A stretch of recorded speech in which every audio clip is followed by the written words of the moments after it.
kita mampu dan kita kuat, duitnya ada. Duit yang tadinya dikorupsi saya hemat, nggak saya kasih kesempatan. Jadi saudara, saya minta bantu saya semua, jangan kasih kesempatan koruptor-koruptor itu merajalela. Uang nanti banyak untuk kita, untuk rakyat semua. Pokoknya nggak ada masalah. Karena itu kita harus bayar mungkin 1,2 triliun setahun. Tapi manfaatnya mengurangi macet, mengurangi polusi, mempercepat perjalanan. Dan ini ingat ya, ini simbol kerjasama kita dengan Tiongkok. Jadi sudahlah, saya sudah katakan Presiden Republik Indonesia yang ambil alih tanggung jawab. Jadi nggak usah ribut. Nah, setelah itu baru tahap kedua masuk Roysuryo CS, Dr. Tipa, Roysuryo, dan Desmond. Jadi hari ini udah saya katakan bahwa Jokowi itu masih kuat. Prabowo tidak akan jadi presiden kalau tanpa ada Jokowi. Udah pasti itu. Kemarin kalau nggak ada Jokowi kalah itu sama Anies. Yakin saya. Itu semua Jokowi, semua yang bermain. Mafianya Jokowi yang bermain. KPU semua udah dikuasain. Hebatnya Jokowi itu kan. Semua sistem dikuasain semua sama dia. Mulai dari KPK, KPU, semua. Semua menteri-menteri zaman dia itu dijebak dengan jebakan semua. Jebakan Batman semua. Tinggal tunggu aja. Bisa jadi kalau Prabowo ini nggak nurut sama dia bongkar semua kasus-kasus korupsinya Prabowo di Kemenhan dulu. Bisa jadi.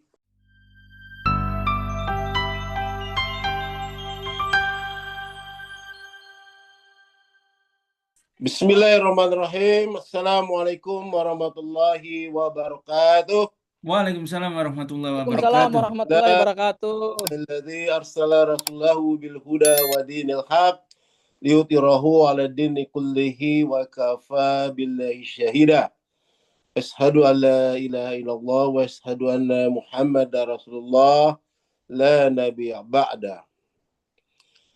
Saudaraku, pemirsa YouTuber, para YouTube nih ya. Iya, Bang. Hari ini, peristiwa hari ini menunjukkan bahwa Joko Widodo itu masih kuat. Nah, ini. Kenapa bilang saya masih kuat? Pertama, Presiden Prabowo udah jelas mau menanggung jawab utang-utang WUS itu. Ya, udah tanggung jawab dia. Saya ambil alih, kata Prabowo.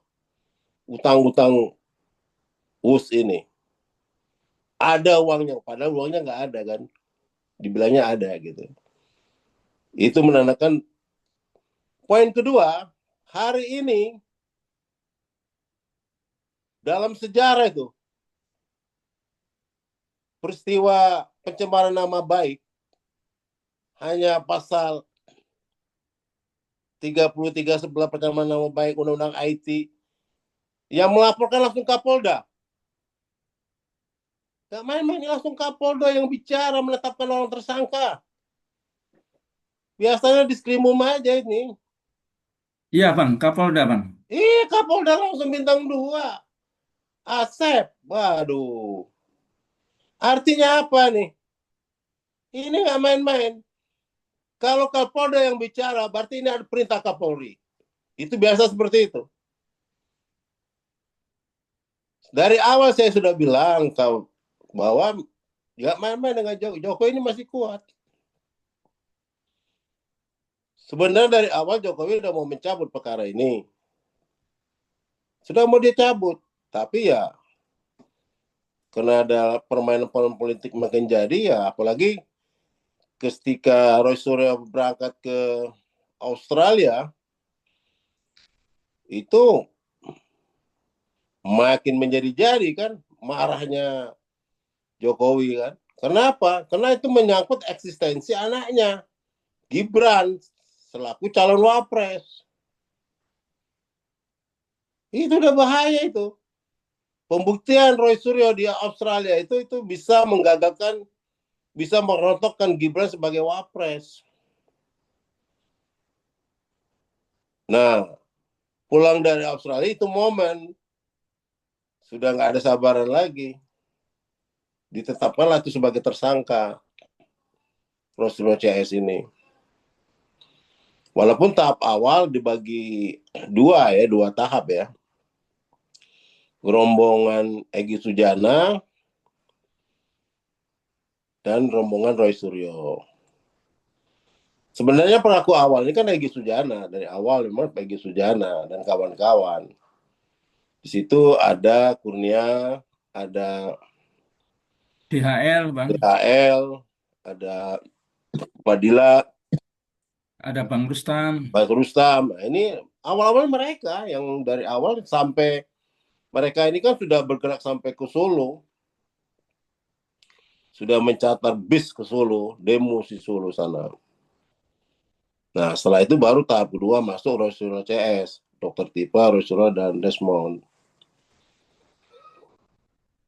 Jadi hari ini udah saya katakan bahwa Jokowi itu masih kuat. Pengaruhnya masih ada. Jadi kita bukan apa-apa nih. Kalau kajian hukum kan udah jelas, udah pastilah. Polda itu cukup dengan 2 alat bukti, dia bisa menetapkan orang tersangka. Dengan 2 alat bukti, menetapkan orang bisa tersangka. Polda itu. Ini alat buktinya udah banyak banget, bukan 2 lagi, udah sabrik-abrik gitu loh. Jadi pertarungannya berikutnya ini adalah pertarungan menghadapi peristiwa hukum ini yang di pengadilan nanti, ketika mulai di pengadilan. Mulai proses penyidikan, saya dengar kabar ini sudah ada perintah penahanan. Saya dapat info dari teman-teman Polda yang saya coba cari informasi, karena kan saya seorang lawyer, saya punya jaringan di Polda. Penetapan penahanan sudah mulai ada itu. Hati-hati itu makanya. Jadi artinya Polda Metro Jaya tidak main-main dalam kasus Jokowi ini. Kalau hukum udah jelas lah, udah bisa ditebak. Kajian hukumnya udah bisa kok. Polda itu membawa saksi-saksinya ahlinya udah puluhan dia bawa. Ahli pidana, ahli IT, ada semua tuh. Sehingga digelar gitu loh.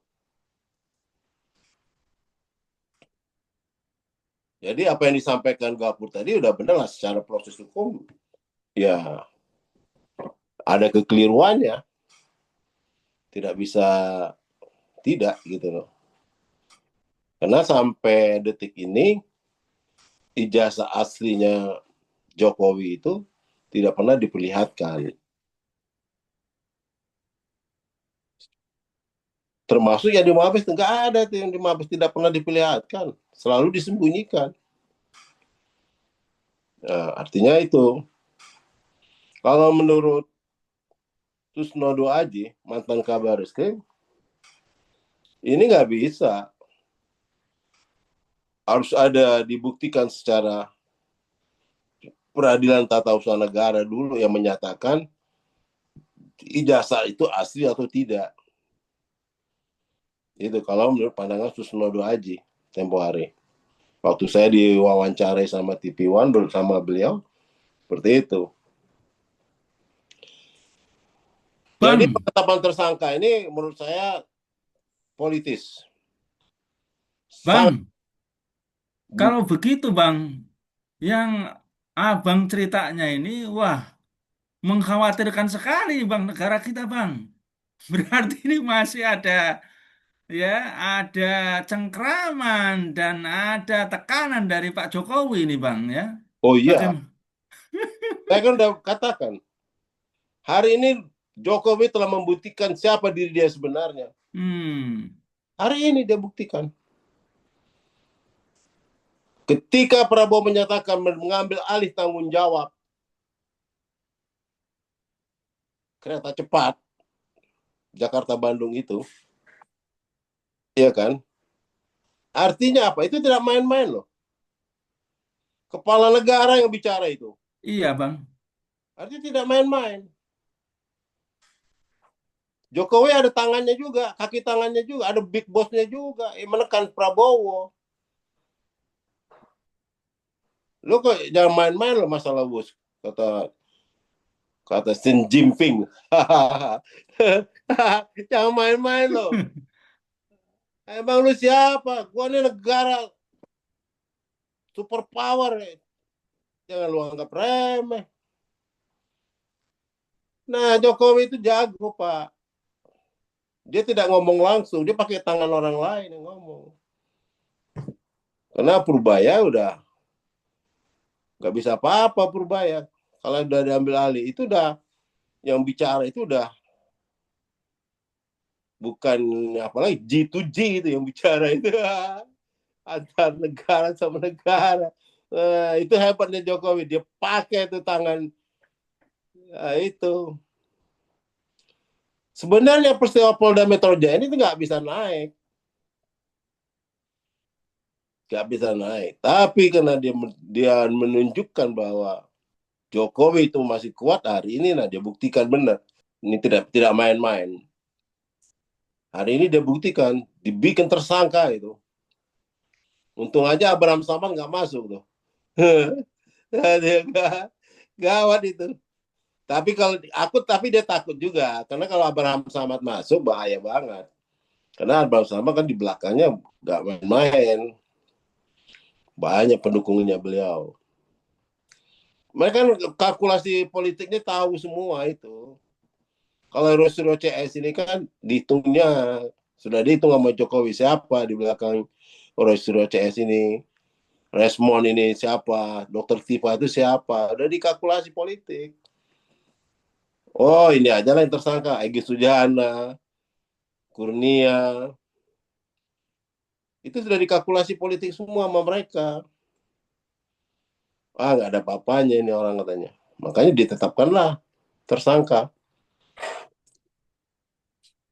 Bang, Peristiwa hari ini ya Bang, yang di Kelapa Gading itu ada ya Bang. bom apa itu nggak main-main itu, ya kan? Itu nggak main-main itu, tanda-tandanya apa? Lu jangan main-main sama gua kata Jokowi, kan jangan main-main, gua ini berkuasa. Ketua Pengadilan Negeri Medan, Hakim Pengadilan Negeri Medan, begitu dia mau memanggil si Bobby sebagai saksi, langsung dipanggil, habis rumahnya kebakar. Itu peristiwa Medan itu. Habis rumahnya terbakar. Begitulah. Artinya memang secara politis Jokowi itu masih kuat di Republik ini. Masih kuat.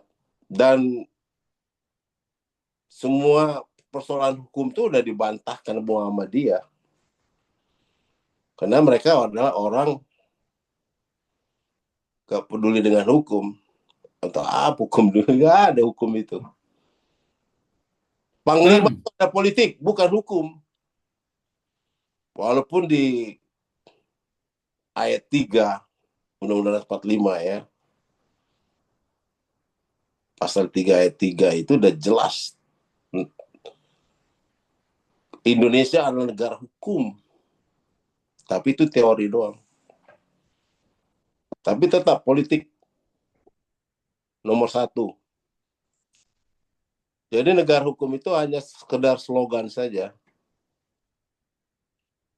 Tetap Panglima itu ada di tangan politik, kekuasaan. Bang, kalau begitu Bang, situasi negara kita ini sebagaimana yang banyak dikatakan pengamat atau juga salah satunya Edward Snowden Bang ya, bahwa kalau orang atau pihak yang mengungkap kejahatan itu diperlakukan bak penjahat Bang, berarti negara kita ini tengah dikuasai oleh para penjahat ini Bang, atau menjadi negara kleptokrasi ini Bang.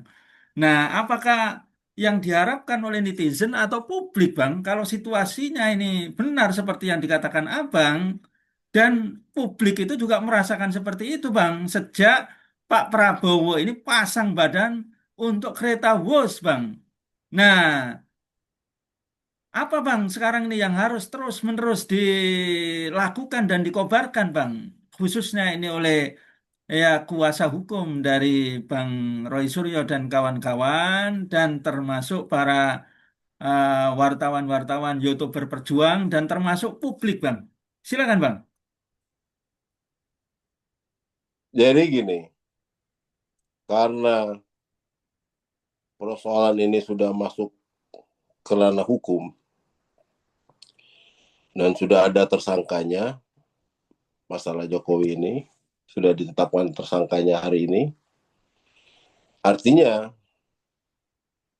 teman-teman tim hukum lebih fokus pada persoalan hukum, ya. Kenapa? Di sini banyak celah-celah hukum yang harus diambil. Umpamanya, penetapan tersangka dan penahanan nanti itu bisa di peradilan, bisa. Hmm.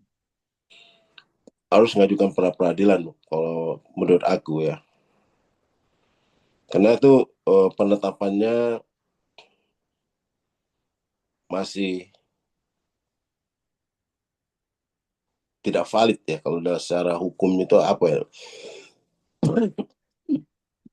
jauh dari alat buktinya lemah gitu loh kalau secara. Jadi penetapan Rosul dan kawan-kawan ini penetapan yang sangat politis kalau menurut saya, bukan masalah hukum. Kalau si sahabat tadi kan menjelaskan masalah hukum dia alat bukti segala macam itu ya udah boleh lah. Tapi kalau pandangan saya ini adalah bukan masalah hukum ini. Terakhir itu yang bikin marah Jokowi ketika Roy Suryo itu ke Australia itu dan menemukan bukti-bukti bahwa Gibran itu tidak pernah bersekolah di situ. Nah ini yang menjadi marahnya Jokowi tambah menjadi-jadi gitu loh. Itu kan menjatuhkan kredibilitas anaknya Gibran sebagai wapres yang sekarang ini. Kenapa? Kalau itu terbukti benar, wapresnya Gibran bisa dievaluasi, bisa dipertanyakan orang, bisa digugat melalui proses hukum. Jadi rekomendasi Kemendikbudrismen itu bisa akan digugat orang nanti di peradilan tata usaha negara. Iya, menjadi sumir dan bisa palsu Bang. Iya, Bahaya itu itu Bang ya. iya. Surat SK Kemendagmes itu bisa digugat ke Petun. Dan rekomendasi itu batal demi hukum. Nah, itu kan artinya apa?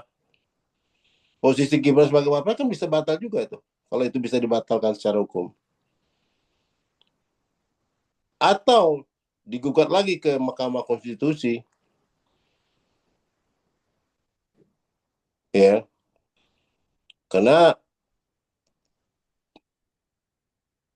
MK juga perlu mengevaluasi.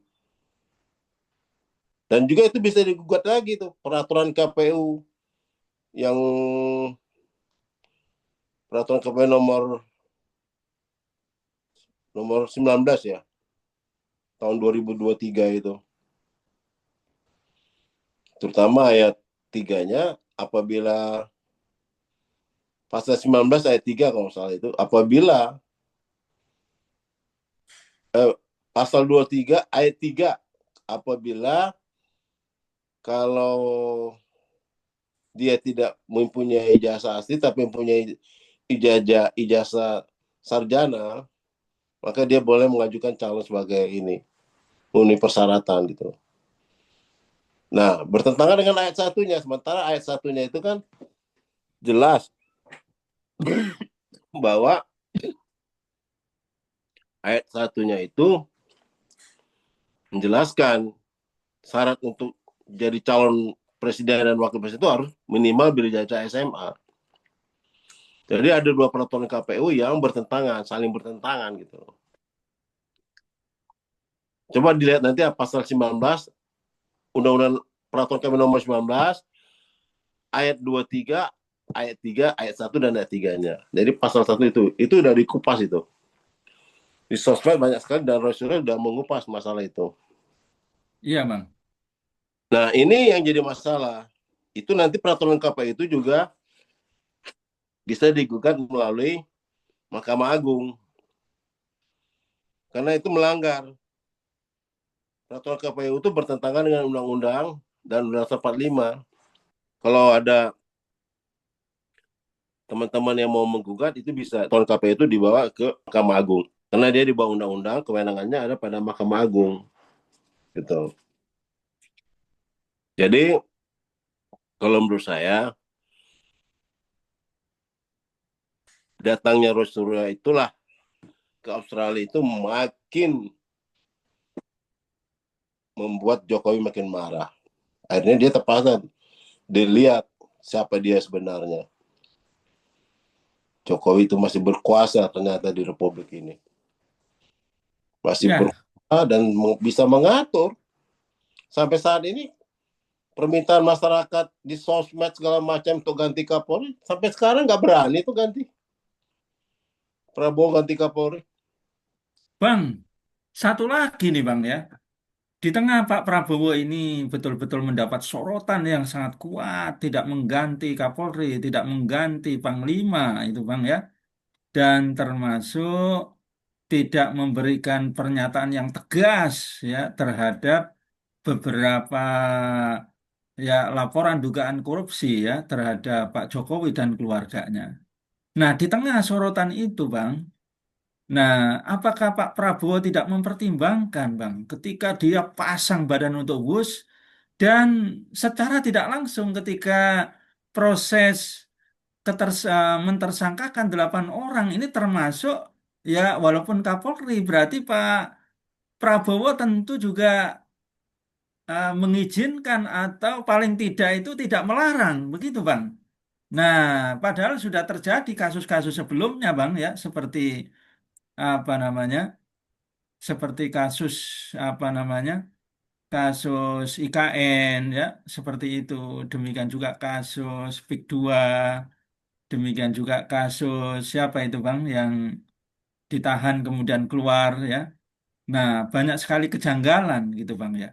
Nah, ketika itu Pak Prabowo itu terdowngrade ya, agak turun gitu Bang, maka dia melakukan recovery kekuatan politik dengan melakukan ya gerakan untuk membongkar dan menumpas korupsi dan sekaligus penegakan hukum, Bang. Nah, ini beberapa jeda ini berbalik lagi nih, Bang, ya, dengan pasang badan ya kereta Wus dengan ya pasang badan secara tidak langsung ini, Bang, terhadap kasus dugaan ijazah palsu ini, apakah ya Pak Prabowo dan juga timnya ini tidak apa namanya tidak mengkhawatirkan terdowngrade? Bagaimana, Bang? Iya, artinya gini, statement Prabowo tempo hari ketika dia melantik meresmikan pabrik apa di Cilegon itu, pabrik apa itu kan ada pidatonya itu jelas bahwa Pabrik petrokimia. ya petrokimia itu situ sangat jelas sekali Prabowo itu membela Jokowi. Presiden Prabowo itu sangat membela Jokowi. Ada apa kok mantan presiden dikuyu-kuyu gitu katanya. Apa gini, negara apa ini, tidak menghormati presiden 2 periode 10 tahun berkuasa yang sudah membangun banyak. Itu kan artinya apa? Artinya memang kedua, Prabowo juga harus tahu diri lah. Prabowo tidak akan jadi presiden kalau tanpa ada Jokowi. Udah pasti itu. Kemarin kalau nggak ada Jokowi kalah itu sama Anies. Yakin saya. Hmm. Itu semua Jokowi semua yang bermain. Mafianya Jokowi yang bermain. KPU semua udah dikuasain. Hebatnya Jokowi itu kan. Semua sistem dikuasain semua sama dia. Mulai dari KPK, KPU, semua.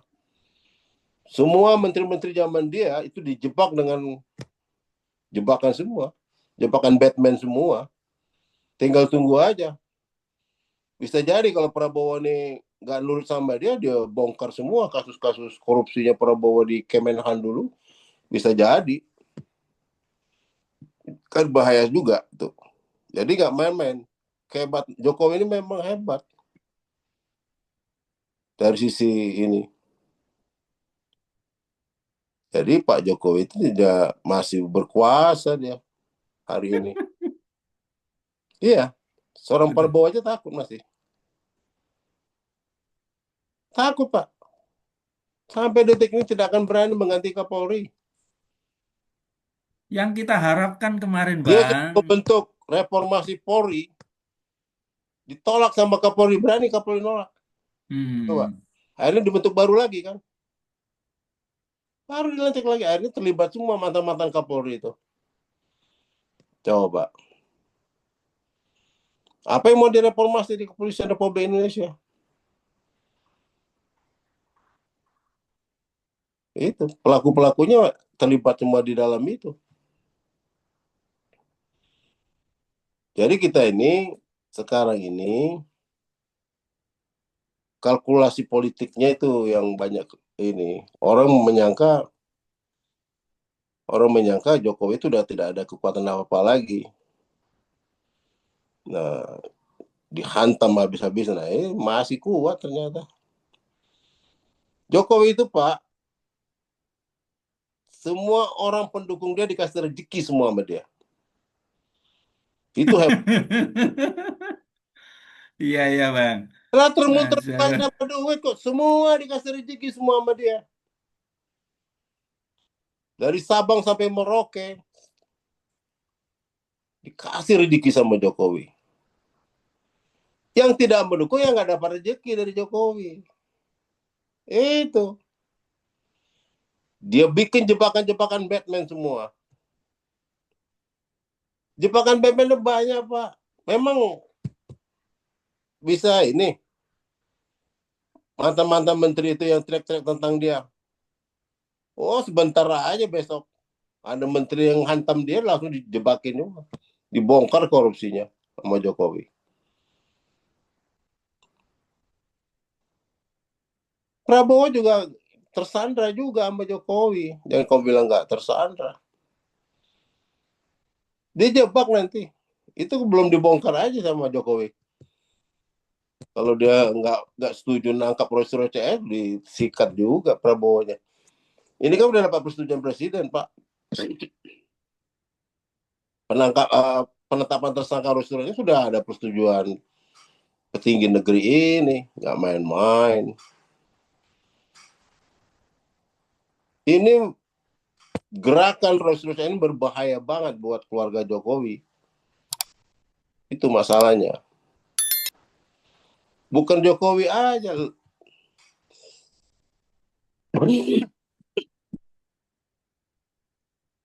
Jadi itu Pak.